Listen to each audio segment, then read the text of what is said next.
refuse to build technology that powers genocide. These are the most powerful corporations in the world, the largest corporations in the world. They're going to go where the money is. Google won't say anything about Israel using its photo software to create a Gaza hit list.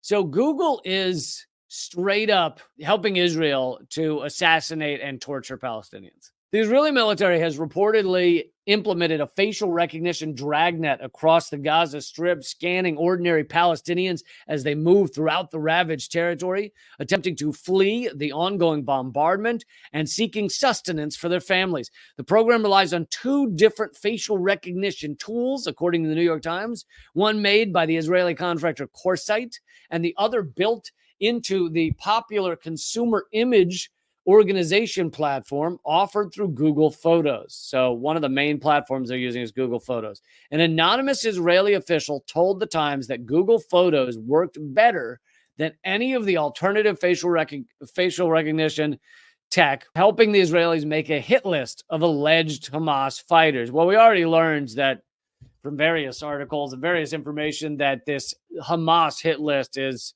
incredibly faulty, and many of those being murdered are not Hamas militants. But on top of that, you just have Google connected to this ongoing assassination program, torture program.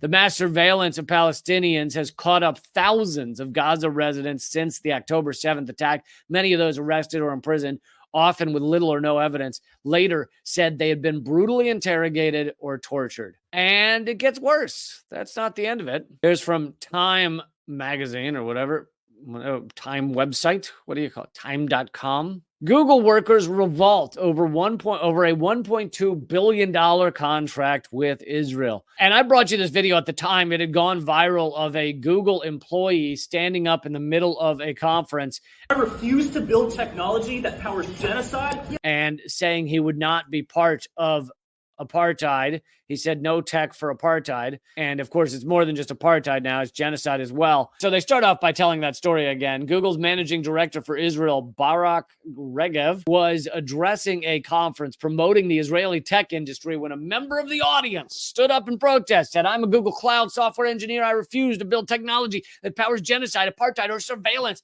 shouted the protester wearing an orange t-shirt emblazoned "No tech for apartheid." And I love this. So that speaker, managing director for Israel, he said, as the guy was being dragged out of the auditorium, he said, "One of the privileges of working in a company which represents democratic values is giving space for different opinions." Can you imagine saying that as the person is being dragged out, as security is escorting him from the building?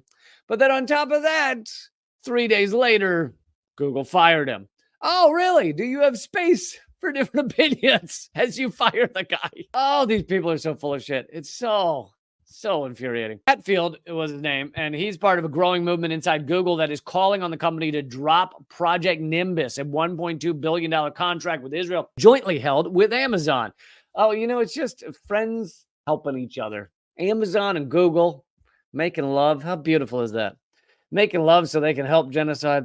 The protest group called No Tech for Apartheid now has around 40 Google employees closely involved in organizing, according to the members, who say there are hundreds more workers who are sympathetic to the goals but have not yet joined, probably fear of repercussion. Two of the former Google workers said they had resigned from Google in the last month in protest against Project Nimbus, but none of this is being reported. None of this is getting covered. You have two more Google employees quitting because of this. The contract is for Google and Amazon to provide AI and cloud computing services to the Israeli government and military, according to the Israeli Finance Ministry. I mean, every time you see something like this is just how our system, our economic system works. These are the most powerful corporations in the world, the largest corporations in the world. They're going to go where the money is, and it doesn't matter if that money is in genocide. They will be a part of that. It doesn't matter if that money is in weapons contractors and dropping bombs on children. They will go towards that. This is the motivation, the passion, the drive, the drive of capitalist system. Everything towards money, no matter how horrific, how disgusting, how repulsive. Just go there. Even when it's destroying our food chain, destroying our future for our children and our grandkids and our pets. What about our pets? What about our pets' grandkids? All of those are not going to have a planet to live on. And maybe the pets will do fine. They'll do fine without us. It'll just be humans that have to go.